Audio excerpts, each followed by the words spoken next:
All right, we have returned to open session. At this time, is there any public comment?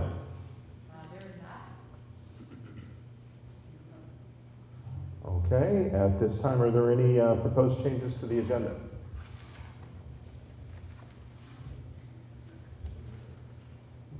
We'll take that as a no.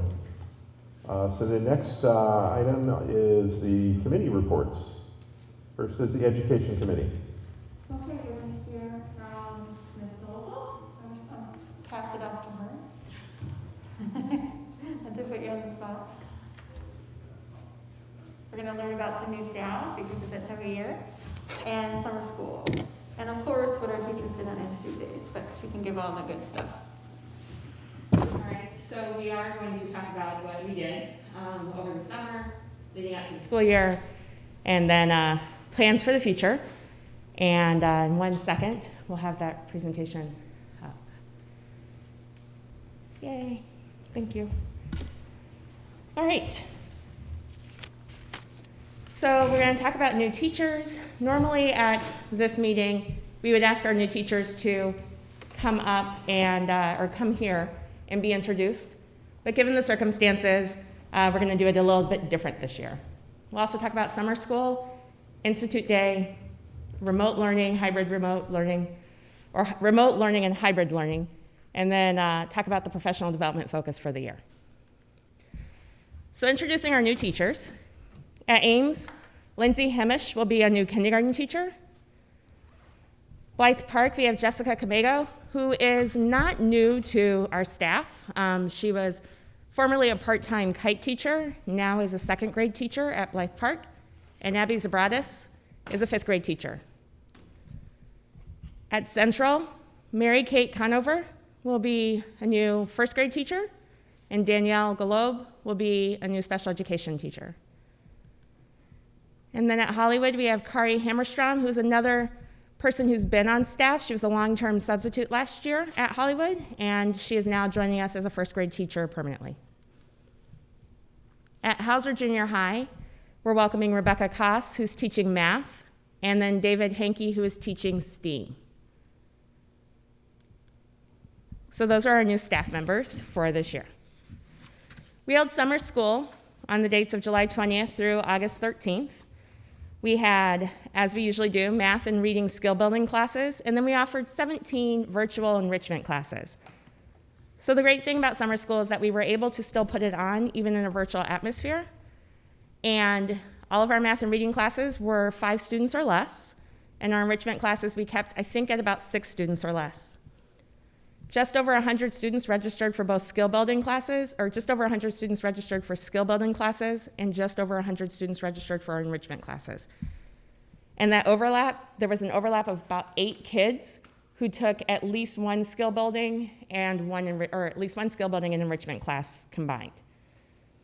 That, the student registrations came from 143 families. So there were a couple students that might have been registered twice for skill building or for a couple of enrichment classes, but our total enrollment came from 143 families.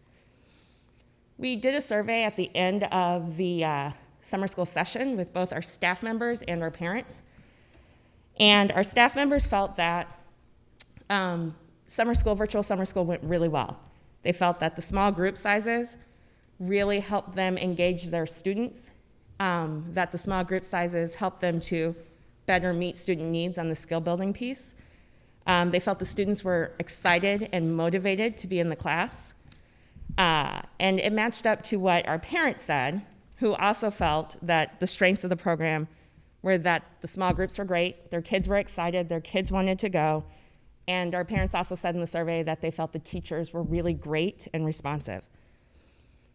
Some of the suggestions from our staff included, or some of the challenges included that some of our students had some glitchy internet problems, and so it did cause for some attendance struggles, as well as because this is the first year we did a virtual summer school, they had to build a lot of their lessons from scratch, and so that was a challenge for them. Some suggestions from our parents were that we look at emailing students' progress during the program for the skill building program, rather than sending an end of the program report. So we'll talk about how we can make that communication more effective in upcoming years.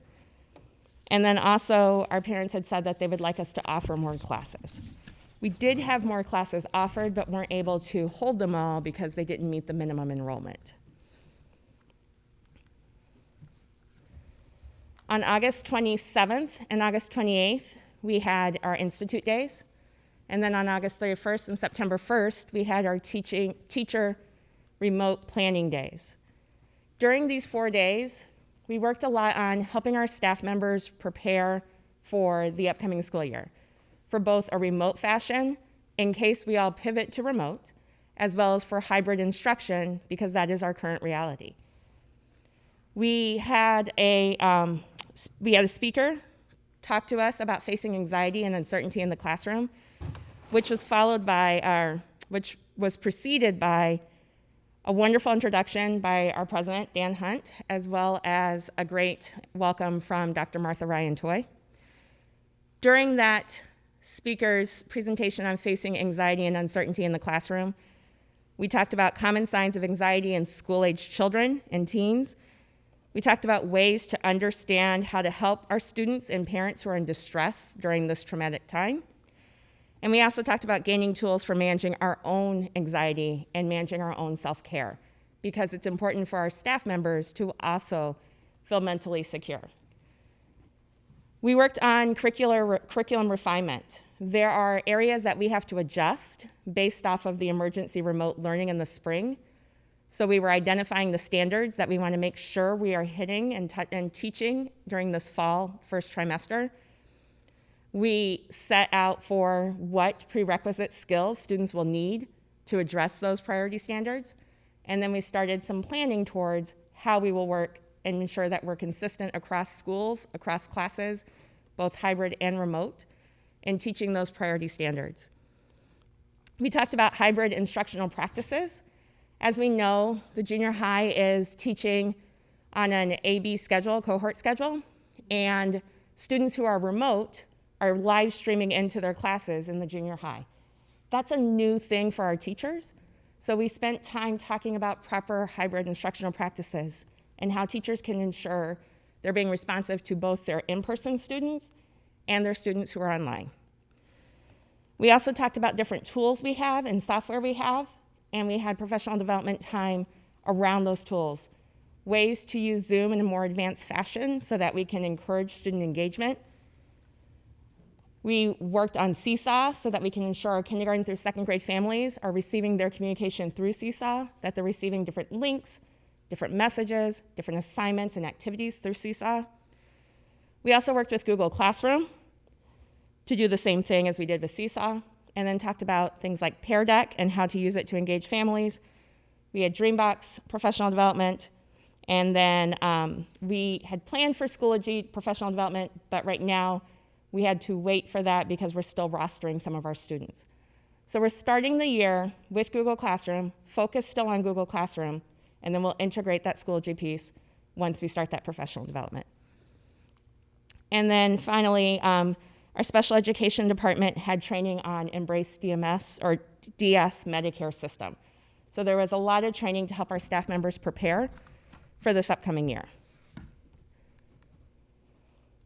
As we all know, today was the first day of school for our remote learning, hybrid learning. Our elementary students attended school during an AM session, either remote or hybrid, and during a PM session during either remote or hybrid. Today, because it's Wednesday, our junior high students all attended remotely. I will say that it really felt great to be in the classrooms. The teachers seemed really at ease with teaching their students. Kids were excited to be at school. We had, if you walked in Hauser during the day, there were many teachers who were teaching fully animated, fully just all out regular instruction. And then when you looked in the door, you were surprised that the room was empty. That it just felt like it was, the class was there and they were really teaching. Students were following the rules of mask behavior, taking mask breaks, doing a lot of get-to-know-you activities. All in all, it felt like a great day. Wasn't without some hiccups, but it was a wonderful day. When thinking about remote learning, hybrid learning, I just want to point out that other things that were happening today were a lot of scheduling. Our students will receive services for ELL, will receive some special education intervention remotely, will receive ELA and math advanced placement or work also remotely. So there were teachers that were planning for that while our students were starting some of their classroom get to know you items as well. And then as we look forward, we have these 3 big products that we have purchased as a district. So we'll be doing a lot of professional development with Dreambox. We had our first professional development session on Friday, the 21st. Well, nope, that was the 28th. Time is getting by me. We had our first Dreambox professional development on the 28th. We'll have another one in October where we'll start to use the data that is in the system from the students' use that's starting up in the next couple of days. We'll be working with Lexia, our reading program, and having professional development in that area. And then also with our new learning management system, Schoology. We're going to continue working on our math assessments, ensuring that what we're assessing is what we're teaching, and ensuring that that is aligned to the standards.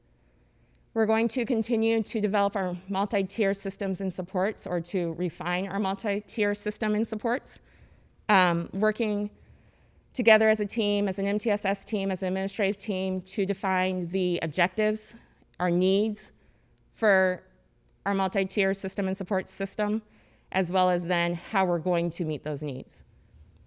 We had UDL professional development during the summer. We're going to continue with that. Our staff members, we had a book study. Our staff members were very excited about it. We're going to continue with that and talk about how we can integrate UDL in a hybrid and remote fashion. And then we're going to continue to refine our remote learning instructional practices, because we all know that we're learning as we're building this bridge. And while we have great things in place, we're going to continue to build on those. So that is the summary of us starting the 2021 school year. And now, are there any questions? Thanks for the summary. Just a quick question. Do you know if you're going to be doing the map testing in the fall, or is that? We are planning on doing remote testing with MAP. NWA MAP has had professional development for administrators I've attended for how we'll remote test with MAP. There are things I'll have to work on with Don Tefano for our tech pieces, but we are planning on using MAP testing as well as our fast bridge testing. The specialists and the psychologists we're meeting today so that we can outline the procedures for fast bridge testing as well. So all those assessments we use for benchmarking regularly are assessments we're planning on using again. Thank you. What is UDL? Very great question. And I always mess it up, so I always use the abbreviation. Martha, could you remind me? Universal Design for Learning. For learning, that was it. The L is the part I mess up. So Universal Design for Learning. Thank you.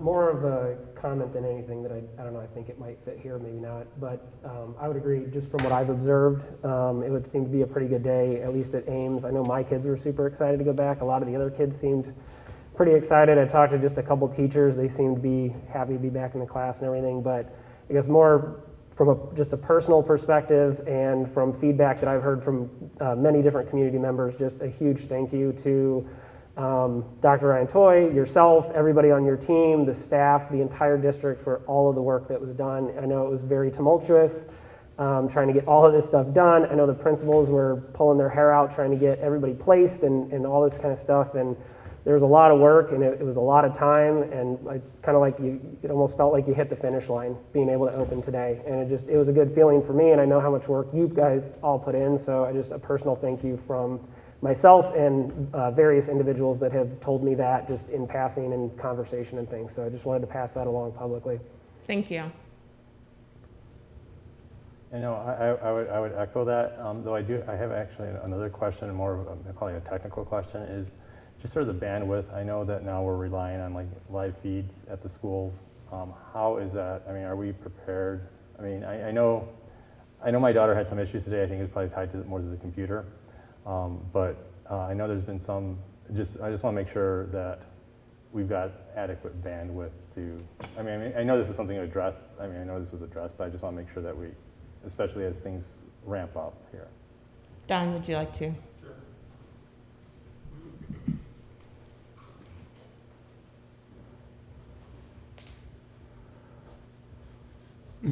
As far as bandwidth, we're currently fine. Okay. What I did make some changes today after getting some feedback just on prioritization of traffic. So I did move up Zoom as far as make it at the top priority in terms of network traffic. As we look to remote learning and the hybrid was, we did look at what would be the stress on our connectivity if all teachers were running video sessions concurrently. And Zoom does provide guidance on how much utilization, max utilization, and so it was just a pretty simple calculation. It was determined, and staff were told, while every staff member in the district could run a Zoom meeting, a video Zoom meeting simultaneously, we knew we couldn't add students to that. So if, from a planning perspective, if they were intending to have students for some reason while they were in school, all students also joining that Zoom session with the students that were at home, that would have completely taxed the network. We would not have had enough bandwidth. As I looked at the traffic today, we did not really max over 65% of our total bandwidth. So provided that we are getting a full gig from Comcast at that time, we should have been fine. Okay. And I know this is sort of an anecdotal question. I don't expect you to have an answer for this, but I've heard anecdotally that there is the Comcast, AT&T, that the bandwidth is being really taxed, especially in the neighborhoods. So, I mean, people have been on meetings, I've been on meetings, and it's not my connections, but people are dropping off. Have you heard the same thing? I would just think, knowing how, that shared connectivity, especially when you get out to users who are using consumer level service, where you're sharing, the same bandwidth with people who are streaming video content to streaming services. Also, I think more households are with more people at home that are running video conferencing. It's more taxing on their end. I think from a capacity standpoint, I would think that the utilization of local fiber and cable networks has to be maxed out and continues throughout the day. Usually it's kind of dormant during the day, and then everyone gets home, turns on their TVs, plugs in, and then things really spike and slow down. I think it's just really been probably more consistent usage since the pandemic. Okay. All right. Thanks. You're welcome. Thank you, Don.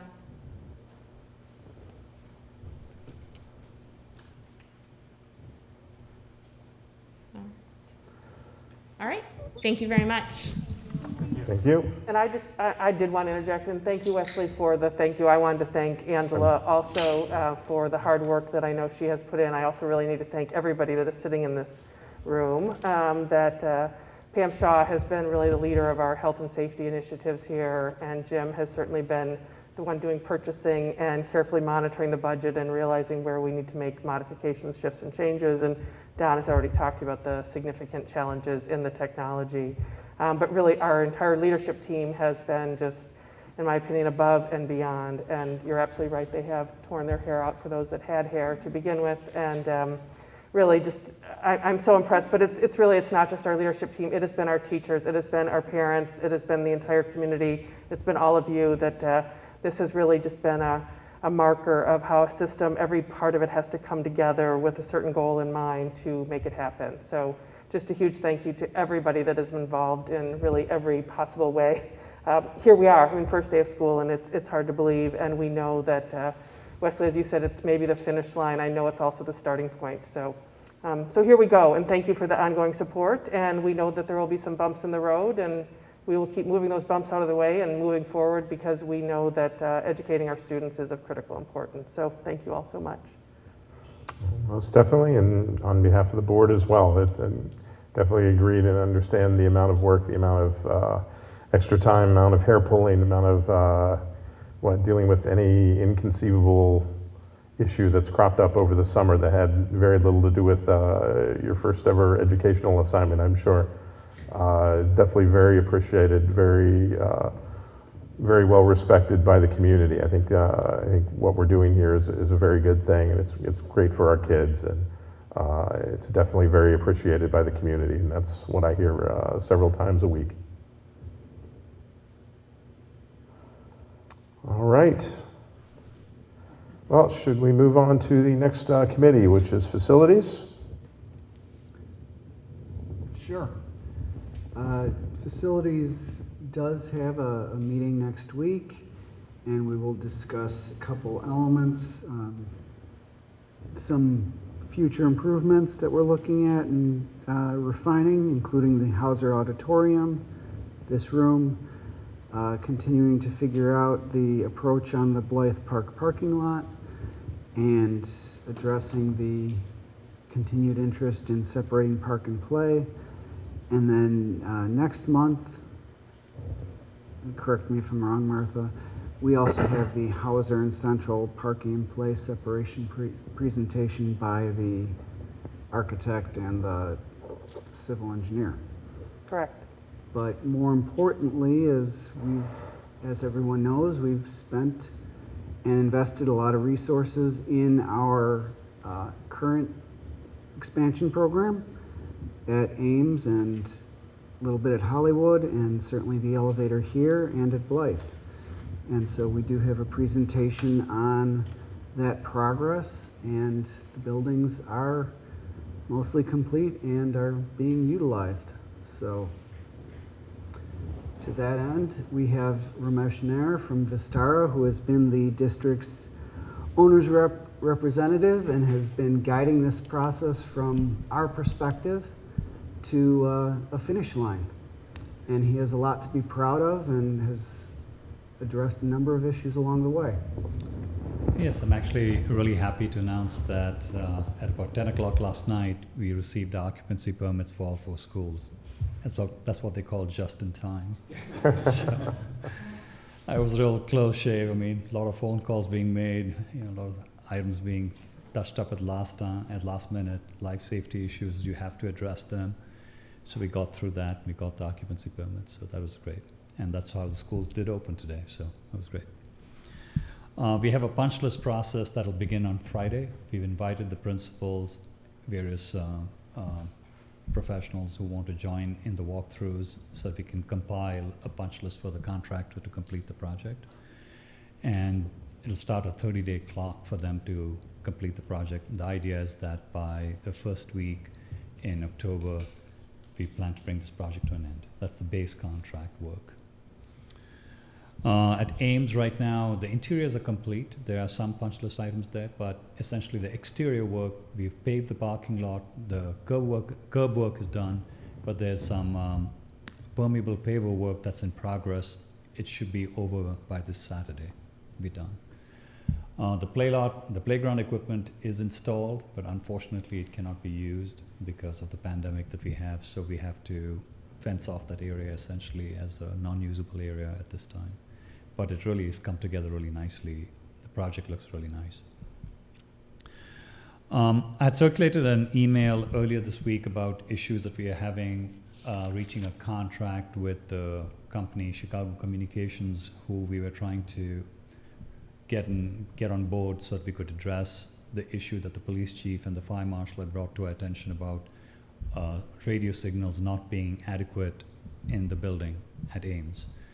We tested the building, and the first and second floor passed, but the basement level, which is an inaccessible level to students, but it's where the boiler system is, mechanical system is, the radio signal was low. So we tried to enter into a contract with Chicago Communications, and initially they balked at the requirements that we had placed on them. But I'm happy to announce that yesterday we managed to reach an agreement with them, and I forwarded the contract to Jim earlier today. So the work on that will be completed in about 2.5 months. As you can see in front of Central, we have a lot of fencing still in place. This is for the work that I had mentioned at the last meeting, which is that we have combined sewers that exit the building right now, and they tie into the cities, the villages, storm and sewer lines.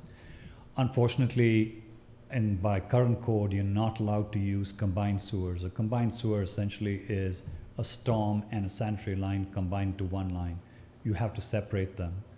So what's happened is the original line went right past the trees that you see, the major trees that we have, the 36-inch tree and the 18-inch tree. And essentially those lines had collapsed. They had stopped working. And if we had rebuilt them, we would have killed the trees. So we asked our engineers to go back and redesign the system so that we can separate the storm and the sanitary and avoid the trees completely. So we're in the process of redesigning that right now. And we've reached out to the village and to MWRD. Once they issue us a continuing permit, we can begin that work. The work, once approved, will not take more than 5 to 8 days. It's just that it looks like an eyesore right now to have all that fence right in front of the building. But we'll be done as soon as we can get past that permit. So that's the main idea. But I really have to thank everyone. I mean, we had a lot of support to get this project through. I mean, considering where we were in January of this year, should we do the project or not? And now here we are, 7.5 months later, we finished all 4 projects. I think we should be really proud of what we've achieved. And there's no, everyone played a role in it. The contractors, the architects, the engineers, the schools themselves. Bill Radke, the principals. It was a huge cooperative effort. They were here all summer. They helped us on a number of issues, giving us answers to questions that we had, because it was not a small task. Initially, just think about it, putting $15 million worth of work in approximately 4.5 months, because by the time we got our project going, it was like mid-March, the pandemic had broken out. So while there were some advantages of having empty buildings, it's still a very difficult project to accomplish with all the turnover we had. And I feel that it's a great project, and we should really be happy and proud about what we've achieved. Essentially, it's my little report. Questions? Well, maybe just for that, how long do you think the lines will take in front of Central? I'm not sure I heard that part, to replace the sewer. Once the project is approved by MWRD, it'll take about 5 to 8 days. Oh, so because it's a quick project, you just need your it's a quick approval. project. We only have to go directly out in the street, but we need the approval for Yes. this process. And we talked about that last time, that's the tricky part, is the approval process, right? Correct. And if you remember, the original design was going parallel to the building, past the trees, and connecting towards the corner. Right. We'll avoid that completely. We'll avoid the trees and go straight out.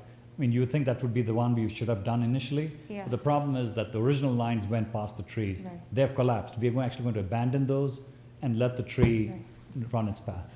Yeah. I know a lot of us do appreciate you leaving the trees. I know it's not easy to have to make that decision and start from scratch, but we appreciate that. Thank you. Sure. So in regards to that, so I assume it's probably a unified sewer and rainwater line from previous construction. I guess, where are those running now? Are they just still going through the old pipe that's collapsed, or? So that line was very rarely used. So that was the advantage. Otherwise, you would have had a flood and a storm and a lot of sewage outside. So the way we found out we had a problem is, if you remember, I mentioned about 2.5 months ago that we discovered we had a sanitary line that we had to connect in, which was totally unknown in Central. When we made that connection, the engineer came back and said, I'm not sure where this one runs. So they actually ran water in it, and it came out outside in this trench drain, which is right by it had not been used in years. So, but you cannot leave it unconnected. It's wrong. So when they tried connecting it to the existing line that was there, the water was not going anywhere. So they cameraed it, they ran a camera in, and they found that the original, that's a 100-year-old line, has collapsed. The tree's roots are running right through it. They tried jetting it, but then I told them, what's the point? The tree is always going to win. It's going to come back and break through any new pipe you put in there. So that's when the engineer said, okay, let's try and do something different. But it was really difficult because the village really does not like you to make new penetrations into an existing line. They like to limit the number of penetrations you can make. But this one, we had no choice. We are abandoning an old one, so we said, we're giving you a new one. So it's tricky, but it's got to be done. And in regards to some of the surprises that were mentioned a couple meetings ago, we hadn't mentioned them tonight, but I assume those have been mitigated at this point. Yes, we have. We got through out of personnel changes. We're in closeout right now, and we've started that process too. The most important thing is that we made it in budget. And we added close to $400,000 worth of work, which was not in the project. So we've accomplished all of that within our GMP. I remember I mentioned about the guaranteed maximum price. So I think we managed to run a real tight ship on that. And we have some small, obviously the sewer work is going to be an extra for the contractor and for the architect too, because there's a new engineering, but it's going to be we're trying to keep it as tight as possible. Mm-hmm. That's outside the contract. But essentially, we managed all our contingencies well, the overtime well, and the allowance as well. I think that was the most important thing, because I would have felt really terrible to come out here either today or last month and say, we need $200,000 more to finish the project. I'm happy to say I'm not doing that. We managed that, and I'm hoping at the end of this project, I can still return some money. I just want to say congratulations on that, on coming in on time and on budget, which is what we hired you for that, and we're very confident that you would pull it off, so congratulations. Thank you. Thank you. Yeah, I was gonna indeed. say, Thank you. same thing, echo what Jeff just said, and like you said, this is a pretty amazing project when I look at it. You kind of talked about the timeline, and when you really squeeze it down like that, this was a lot of work in a very short amount of time. So, good job by Berglund and everyone involved, and appreciate your efforts in managing it, and like Jeff said, keeping it under budget and on time. So, thank you. During the pandemic, yeah. And next time, we're not ordering stuff from Finland and Norway. It's going to be buy American, buy local. So. This project will be at the top of your resume now, so look at what we did. Oh yeah, all my other projects are canceled. And I was just going to say, Ramesh is another person I want to thank personally. He has, particularly in the midst of a pandemic, particularly when we decided that we were going to reopen our schools for in-person learning, I know my attention became very much focused on the student learning aspects of what was going on in the school district, and for knowing that Ramesh was just a great partner around the construction work and that he was handling it well, and also communicating back to Jim and I always. But again, it was a huge deal. It does all feel a little strange because I think there's so much celebration in what we have done to our buildings. And in the midst of a pandemic, it feels a little bit paled, but we are going to find time to celebrate. And celebrate the community. I think of the community around Ames that has dealt with a construction zone for months now. We want to thank them. We want to thank so many people. So we will find time in our calendar and a way to do that in a mask-wearing, socially distanced kind of way. Yes, we should have a ribbon cutting, absolutely. The building's beautiful. Yeah, me too. Yeah, that's right. If anyone wants to do a walkthrough prior to that, you're most welcome to reach out to me, and I can set up a walkthrough at any of the schools. I know we talked about should we do 7 members, and I know 7 members gets just a little bit complicated. Yeah. I am sort of leaning more toward this idea of let's schedule tours for all of you, because also I think you'd want to see all 4 schools, who just logistically and with everyone staying socially distanced, maybe that really is the best way to do it, is just by schedule between Ramesh and Jim and I think we could accommodate really your schedules and when it works for you. It is great to see. I mean, it really, our buildings are transformed, and there are parts of them that you all have lived with. I think of the old district office, now multi-purpose room at Central, really stands out. The entire project at Ames does, and the really the simplicity and the key pieces of Hollywood that were already added in. And Blythe is beautiful. I mean, Blythe looks absolutely like Blythe has always looked, and has that same feel and flavor, and it's things look great. So thank you. Thank you, Ramesh. Yes, thank you. All right. Next is the Finance Committee. Nothing to report at this time. Okay. Well, then we will move on to Policy Committee. Sure. Well, I wanted to bring up, sort of carry on the conversation that we had from last week about making some revisions to the Policy Committee. And what I'd like to propose is that we make a revision to the Policy Committee, to the residency, so that we could allow this one time only, basically this year, and only as long as it doesn't affect any currently enrolled students in our district. But allowing teachers, for health and safety reasons, to if they need be, to take their children to work to participate in the school here. I know I know we've had our attorney look at this, but I'd like to propose that we do that sort of with those two conditions, that it's only for this year and that it doesn't take another slot from a child here. One question I have, Dave, is the policy that's in board book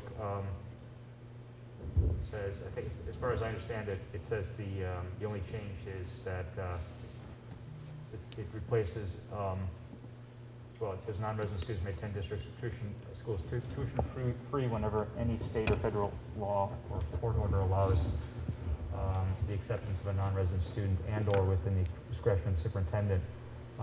And I would say one of the things that's not in there is a time limit on this change. Mm-hmm.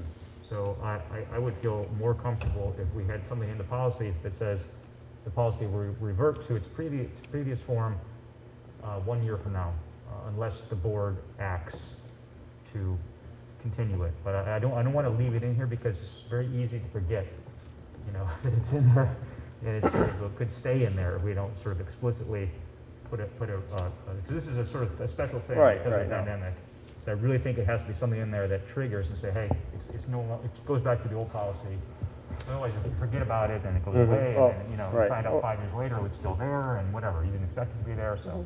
Or just putting that this applies only to the 2021 school year. Or something like that, yes. Right. Right. Not to be a pessimist, definitely there needs to be an ability to renew if we were to put some kind of time limit on that. Absolutely, you can always renew it, but what I wouldn't want to have happen is not have a deadline for which it reverts back, because then again, it's just, there's so many things going on, you just forget about it, and then it's going to be in there in perpetuity, which is not our intention, I don't think. Yep. I would agree with that. I would actually go with, I was thinking what Dave said, just specifically put this school year in here, and then, Great idea. yeah, and then it just terminates after the school year's over, and if we're still in this situation, hopefully not, Hopefully not. then we just vote to update it. But then I think, you know, part of this was determining how many people were actually going to apply or use this, and right now we have very few. So next year, if we've got 20 or 30 teachers, then it's like, ooh, well, we might not be able to afford to amend it, and then it's a whole different situation. But No matter what, we'd have to look again next year. yeah, If we're still dealing with the pandemic, this is something we're gonna have to review anyway. So Yep. I do like the saying that it's for this school year, because then it would, you know, we would have to look at it anyway and amend it if needed. Right. yep. I don't know. I mean, I don't know what legal would say, but just even putting like, you know, comma and only for the 2020. I mean, something as simple as that, I think, would probably work. Wesley, I think that's exactly what we should do. It just add, and within the discretion of the superintendent for the 2020 to 2021 school year. Yep. So Don't can- overly complicate it, but put some parameters. So I guess can There we? would have to be language, though, that it would revert back somehow as well. I'm sure they'll Okay. could figure that out. So Martha, though, not to put you on the spot too much in this regard, but Shelley is not here, our attorney who worked on this matter. I mean, is there a reason why it was written open-ended, or is there a reason to keep it open-ended? I don't think, I mean, this really, the intention behind it is absolutely because of the pandemic, right? So I think this idea of a time limit certainly makes sense. I will talk to Shelley about whether or not we have to make sure we review it, or if we can just write it in there now. I mean, I can't imagine what the reason might be, but it's, you know, it's a kind of a unique area under the law, so I would want her opinion on that. But I think the intentions of the board are clear. It's our intention, it's the district administration, the same thing. This has been something that we have considered as an opportunity for staff members and during a pandemic because of this very unique time, and it is not something that we would want to leave open-ended for the long-term future at all. So I guess, because I know we need to vote on this next time, so can we go ahead and sort of move this forward with those conditions in place? Can I ask another question? Besides the timeline, which I totally agree because it's very open-ended, and I agree with that. The policy as it's written talks about non-resident students in general. It doesn't mention staff member students. And in my opinion, makes that change, the way it's written here is far too broad. Like, what does that relate to? And at the discretion of the superintendent, I think is far too broad. So if I was to support this, it would need to be much more specific. It's written just non-resident students may be allowed at the discretion, and I think that language just is far too broad. It doesn't talk at all about intention. So that would be a request that I would have the lawyer look at. So I do have a question about that, because it sort of puts the discretion at the superintendent. I mean, I understand wanting to make it stronger, and I'm not going to disagree with that, but I'm just saying that this is only for a year. I mean, I think that, because I think if we go through that, that we might need to, I mean, I'm open to that, but I guess the thing is, like I'm saying, this is only for a year, and it's the superintendent's discretion, and I have comfort in that as long as we put those conditions in place, that it's like this year, it doesn't affect any other students. And like, obviously it's only for staff. I think we should be, I'm not concerned. I think we just put those conditions in, have Shelley put a separate section in here. I think we could, I'm fine moving forward with that. It's possible, I mean, would it be possible we just leave that first sentence the way it was? Or maybe change it to what it is or something, and then add, well, no, I guess that wouldn't work. So then you just kind of repeat it, but then make it more narrow within I that. think that is the solution. Repeat it and make it more narrow for the specific school year. Yeah, because then it would be to Sherry's point, the more broad, any student would be back to the mandate, but then the district staff would be to the allows at discretion. Maybe that would solve the problem. Is your proposal then to leave the original sentence unaltered in the policy? Yep, And then add a completely new sentence saying that for the year 2020-21 only, staff members may, students that are the children of staff members may be allowed to attend if it's within the law and the superintendent allows it. yep. I like So that. basically just stick that where that little gap is between the first and then the more I longer. really like that, because then the original policy is unaltered and it's sort of clear Yeah, about the it's 1 a year. pure it applies to insert that 1 into year. it, yeah. So, yeah. No, So would you leave then the staff members' children be tuition free? Would that be written in? What? Right. That would be part of the original, because the if a parent or guardian intends to So you move, blah, want blah, to leave blah. that, and then, but when you are proposing to write a second sentence, just say, and they would also, because I think that's going to be an issue, the tuition free. You know, I understand that, but this is, we're following the law, the letter of the law here. And I mean, this is what, this is written into the law. And so, Well, we're changing the code. We're I- not actually following. I would say, though, I would caution about being too restrictive about this, specifically for a policy we're talking about is going to be in place for 1 year. If it's written correct, I mean, it's very broad, so there's no way this can, and I'd have to see the changes, but this is really, if it has to stand this way, from what we hear from the attorney, this is just not viable. all right. So I guess what I'm hearing, and I hear what you're saying, Sherry. I guess what I'm hearing is that there seems to be agreement that if we just put the sentence in above it with restrict, like really restrictive, like we were talking about, and leave everything else the same. I think, I mean, I understand what you're saying, but we're going here on attorney advice. And this is something that we feel is important given the health and safety, especially now of what's going on in our community, in our nation, that this is something that we want to offer the teachers, because this is, I mean, for us, if we don't offer this to some teachers, it's very conceivable that we'll lose some teachers and that we're going to be needing to pay for that, and we're going to have to go out and get new teachers, and we're going to be a shortage. So I totally understand that. What I don't understand, though, is why the attorney came without any more specificity. Like, timeline, there's nothing in here, so I really want to hear from her, because it's, You just want you know, the policy, this really is what makes what you're wanting to do happen, and I really think I think you're just arguing that we should tighten the it language has to up, be tightened, and if you're going to according leave it to the same way, it ideas will that never, people- it just won't function the way you want it to. If we And you're get going to the open language- yourself up to lawsuit, it's not a good Right. thing.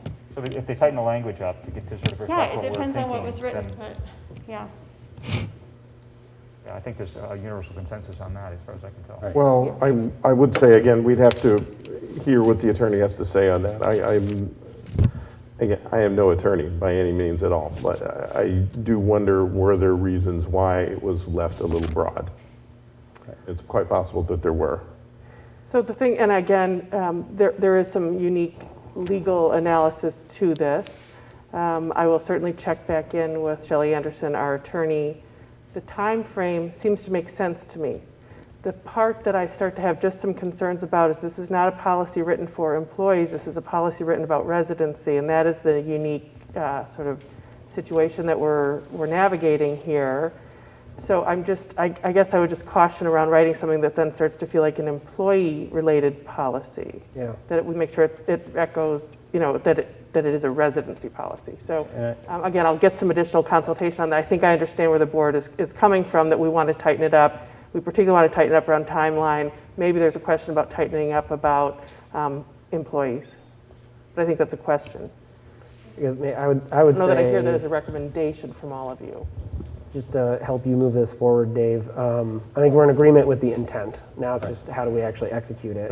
I would be okay with the way that it is with the 2021 school year added in it. I would also be okay with some sort of additional narrative. Because I think I agree with you, Martha, if we change just that sentence to a staff thing, then that really is altering the policy to be more almost like employee handbook related type thing. And that might actually be worse, but we could get legal opinion on whether or not sticking an additional sentence in there would be adequate or not. I could accept either one if it helps us feel tighter about it, but I'd be okay with the way that it is, just sticking the school year in there too. And I agree with you, Wesley, on that. I mean, I'm concerned, now that we're talking about this, I'm concerned too that, it does become an employee handbook type issue, employee benefit, and this is a residency policy. So, and like I was saying before, it's just for 1 year. I trust our leadership here that it's not going to be abused.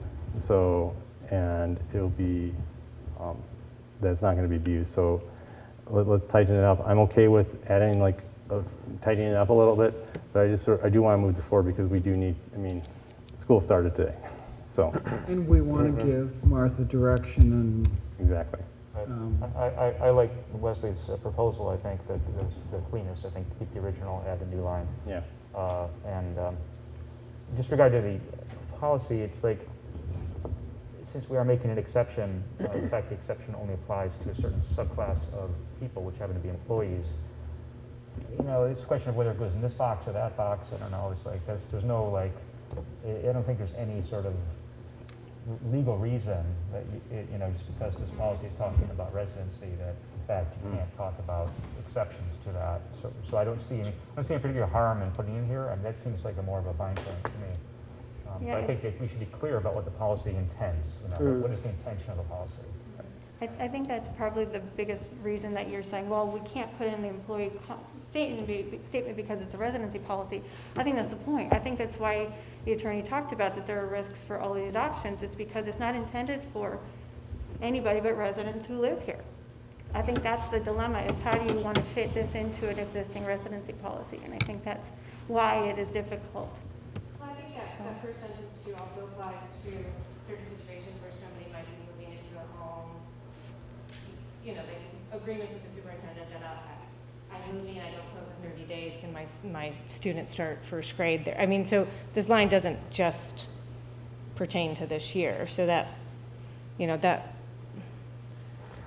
I'm just saying this because I like Wesley's idea. That line is important to stay in there. It's not just for the 2020-2021 school year, but maybe to add a second line specifically for this year, because it is, it is bending the residency policy a little bit for the sake of, I think it has the potential of the fewest unintended consequences to do what Wesley and Linda are arguing. I agree with that.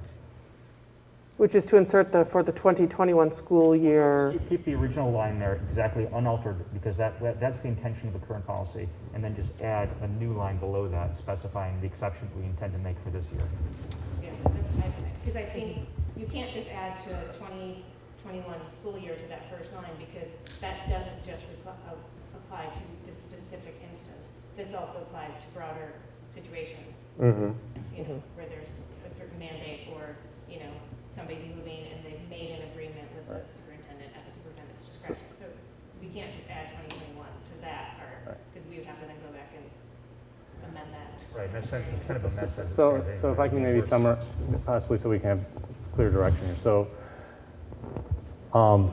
in the order, I'm just going to let you, the order of however Shelley wants to put this in, I'm fine, because I know sometimes order is important in legal documents. So we're going to revert the original sentence back to what it stated, but put the modified one in, add 2021 to it, but keep it as is, but adding only 2021. No, not, I'll just say in that in year 2021 only, staff members can enroll their students tuition free with the permission of the superintendent. Well, it goes So, back to. so revert this back to what it was. Yes. And then take what you have as a new line in between or in front, like you Right. said, order could matter. And then add the 2021, and then you would say non-resident students, and then insert of District 96 staff or something may attend district school. So just the one insert and the one insert, but a completely new line, so it doesn't alter the broader picture. Yes. And then we could just remove that added line, assuming this is all legally viable. That would probably be the cleanest way to do it. I agree. Because the original sentence doesn't talk about allowing, it talks about a court order mandate. Correct. Yes. And there are very specific instances of military personnel leaving, whether there's some kind of custody change, or, you know, I forget what the third one is. But I do think you guys, I'll just say it one last time, I've already beat this over your head, but it really does have to be specific in order for it not to be discriminatory and for it to be viable. Yep. That's my only ask. Yep. Okay, so Martha, does that make sense to you? To take back to Shelley? It makes sense to me. My only concern would be if she has legal concerns for some reason about placing staff member language into this policy. And again, I don't know that. I'm just So I posing that as a question, because I know we're dealing with a difficult timeline here, right? Where we've kind of agreed to some things. We need to make sure our policy accurately reflects some of our intentions, and we're not going to vote on it until the September board meeting. So what I would, as the policy chair, what I would recommend is, like, if she does have concerns about that, why don't we I'll take that up, and we'll address it from there. And just in terms of the timeline, since school has already started, and obviously the people who want to avail themselves of this option, need to know clearly. My sense is, and I guess we should maybe see explicitly the case, is that whatever the exact language we come up with, it is our intention to allow these few handful of students to actually enroll here. We'll figure out the language, as we go. It could be the timeline, but should not be an issue. Right, because for my personal opinion is, if Shelley comes back and says, no, don't put faculty and staff in there, I'm okay not putting it in there and going forward with this. So that's my, We'll figure it out. General, Dave, there's some consensus that we have what we want to intend, which Right. is to provide an opportunity in the current pandemic situation to maintain health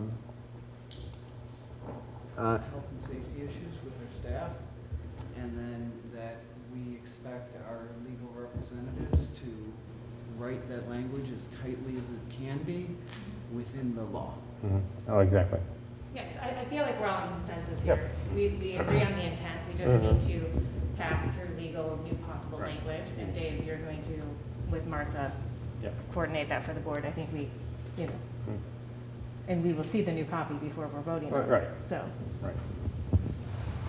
Thank you. And thanks for clarifying the intention, and because I don't want people watching to potentially be concerned that we're shifting on our intentions or our plans. And I don't think we want those kids to have 2-3 weeks of missed school either, because we can't figure out the language tonight. Right. Thank you. Okay. Let's move on to Personnel Committee. All right, pandemic never ends. So for the personnel stuff, the thing that popped up for tonight is a discussion around hiring a dedicated individual for District 96 to do contact tracing. And I know if you've read the landmark recently, we had a bit of a jump here with a couple of residents and students and things like that. So there's also some information out there about, Cook County Department of Health is looking to hire, I think the number was like 400 people in a month or something like that, and train them to be able to take on more of this quicker. They do not have that many people now, and I don't know that we can necessarily wait for that, or at least I guess my recommendation wouldn't be that we wait for that. Martha knows of an individual that has gone through the appropriate training and would be available to do this. The cost is an hourly cost, so it's kind of variable, but I mean, I guess if you just did the basic math, making certain assumptions, it could be several $1,000s depending on how much work is needed or how many people need to be contact traced. But talking that through as part of the personnel committee before today, I personally think this is a really good idea just because of the recent issues that we've had, and I think there's also just a lot of misconceptions or maybe even potentially misinformation out there around like how this whole thing works. And so having somebody that's dedicated to say, okay, I found out I'm positive today, and I was here with everybody, that person would contact me and I'd say, well, I was with these individuals in these capacities, and they would really narrow down, okay, do I need to contact the other 6 board members, or would that person would either say, well, no, I don't have to contact all you were 6 feet away, you were wearing a mask, you're fine, but these other people that might have been in my house or something, we need to call them, and then we need to figure, and then that's kind of how it spreads. So having somebody that's, in my opinion, relatively cheap on an hourly basis for something that's extremely important is probably a good thing to have in our back pocket, and I think it would help the staff be more comfortable. I think it would help parents be more comfortable. The students may or may not have any clue as to what's going on, but hopefully it make them more comfortable. So I know it's a bit of an added cost, but I think relative to what it could mean, to me it seems like something that's worthy to consider and potentially bring somebody on for that role, given what we're going through right now. So I'll open that up to discussion or comments or thoughts from all of you. No. I mean, I agree with you, Wesley. I do think this is an important thing that we need. Unfortunately, again, this is falling to the district because we have to burden this. But I guess the only question I do have, and it's not really going to affect my stance on it because I do think this is something we need, is this a reimbursable expense, or is there any chance that we could be reimbursed for this? So we are collecting all of our COVID-19 related expenses. We're tracking them with the idea that there could be some reimbursement down the road, but there's certainly nothing guaranteed. Right, okay. I thought I seen that FEMA was not going to be reimbursing schools and other organizations for COVID much longer, so I don't even know if we'd actually qualify for that. I think, yeah, there's a slim chance that some of this will get reimbursed. Yeah, there's nothing out there now that we could get reimbursed from, but I have been in contact with our local representative about possibly drafting legislation of stuff like this, and apparently there's chatter about it. Nothing has actually been started, but just kind of raising that idea about the state helping out with some of this stuff. But I think, I agree with you, like, unfortunately it is on us. The county just isn't where they need to be, and I don't know, Mark, I guess I didn't ask you this question, but if we bring this person on and then, Cook County gets their 400 people in a month, is this something that we could drop because we don't need it anymore? Yeah, I think this is an hourly agreement as needed, and I think it will potentially ebb and flow. And I think it would also be if we no longer needed it because the Illinois Department of Public Health has picked this up, then the hours we just wouldn't be putting them on call for any more of those hours. That was going to be my question, is if we're at a point where the Public Health Department is actually providing this in a reliable and consistent way, we should look to do that, right? Yeah, I would hope we would not have this expense all the way through the rest of the school year, but I'm kind of making the assumption that. Well, I hope we don't have Yeah. to use this person, so. Well, same. In the scheme of things, this is extremely minor expense. So, Yeah. I mean, Yes. Yeah. there's absolutely should be. That's kind of the way I was And looking at it. and too, it yeah. certainly frees up our administrators' time Yes. to do what they're supposed to be doing as opposed to this very specific public health role.